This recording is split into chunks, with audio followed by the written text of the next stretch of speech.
जय श्री राधे, जय श्री श्याम। आज हम बड़ी ही सुंदर एक कथा वर्णन करने वाले हैं। कथा है वाल्मीकि रामायण की। आप सभी ने पिछली वीडियोस में देखा होगा कि प्रभु श्री राम मैया कौशल्या से वन जाने की आज्ञा लेते हैं। लक्ष्मण से वार्तालाप होती है। लक्ष्मण कहते हैं कि भैया मैं तो आप ही का चरण सेवक हूँ और आप ही के चरणों की सेवा करना चाहता हूँ, और आपके चरणों की सेवा के लिए जहाँ जहाँ आपके चरण जाएंगे वहाँ वहाँ मैं सदैव जाऊँगा। प्रभु श्री राम लक्ष्मण से वार्तालाप करते हुए अपने महल की ओर गई, सीता के भवन की ओर जाने लगे। मैया सीता अभी तक इस बात से बिल्कुल अनजान थी। कोई ज्ञात नहीं था कि महल में वन जाने की तैयारी हो रही है या राज अभिषेक की। मैया सीता को मानो यही अभी तक भावना थी कि आज तो मेरे स्वामी मेरे आराध्य का राज्य अभिषेक होना है। मैया सीता तैयारियां कर रही थी, बड़ी प्रसन्न हो रही थी।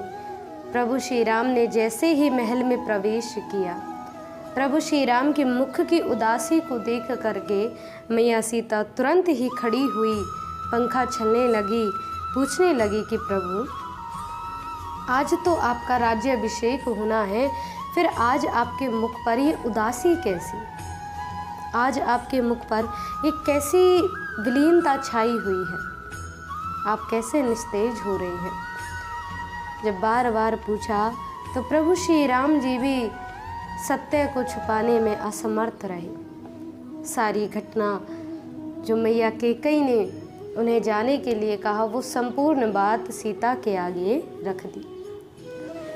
जैसे मैया सीता को बताया तो मैया सीता सुन करके ही मूर्छित अवस्था में हो गई। प्रभु श्री राम ने संभाला तो मैया सीता कहने लगी कि प्रभु मैया कैकेयी ने यदि आपके लिए वन जाने की तैयारी करी है तो मैं भी आपके साथ वन जाऊंगी।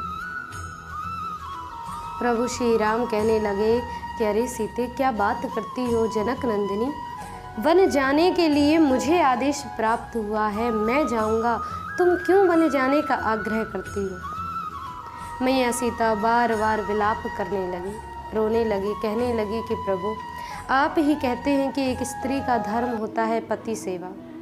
जहाँ जहाँ पति जाए उसके चरणों का अनुसरण करना ही पत्नी का परम धर्म है।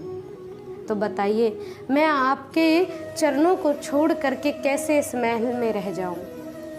आप वहाँ वन में रहें तो मैं कैसे इस महल की शोभा में रहूं? प्रभु मेरे लिए तो वही महल है जहाँ वन हो में हो या कहीं हो जहाँ आप निवास करते हैं। प्रभु श्री राम ने वन के दुखद क्रियाओं को समझाया कि अरे वन में वन जीव रहते हैं, सरकंडे के वृक्ष इत्यादि ऐसे ऐसे कटीले वृक्ष हैं, तुम्हारा स्पर्श, तुम्हारी कोमल देह का स्पर्श होते तुम्हारी देह उनको सह नहीं सकती।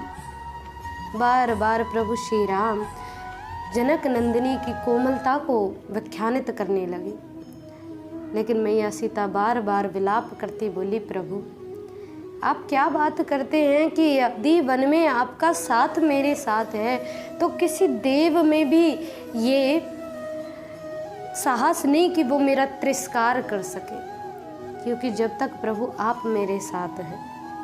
मैया सीता का विलाप और घबराहट देखकर प्रभु श्री राम उनसे मना नहीं कर सके और अंततः प्रभु श्री राम मैया सीता को साथ ले जाने के लिए मान गए। अब मैया सीता और प्रभु श्री राम जब दोनों महल से निकले, लक्ष्मण जी बाहर खड़े हैं। लक्ष्मण जी जाने के लिए आग्रह कर रहे हैं। प्रभु श्री राम लक्ष्मण को भी रोक ना सके। लक्ष्मण ने कहा कि भैया आप स्वयं ही बताइए कि मेरे आराध्य, मेरे तो सर्वस्व आप हैं। जब मेरा सर्वस्व ही वन जाने के लिए आग्रहित है तो मैं कैसे इस महल में रह जाऊं? जब लक्ष्मण जी ने बार बार आग्रह किया तो प्रभु श्री राम लक्ष्मण को साथ ले जाने के लिए भी मान गए।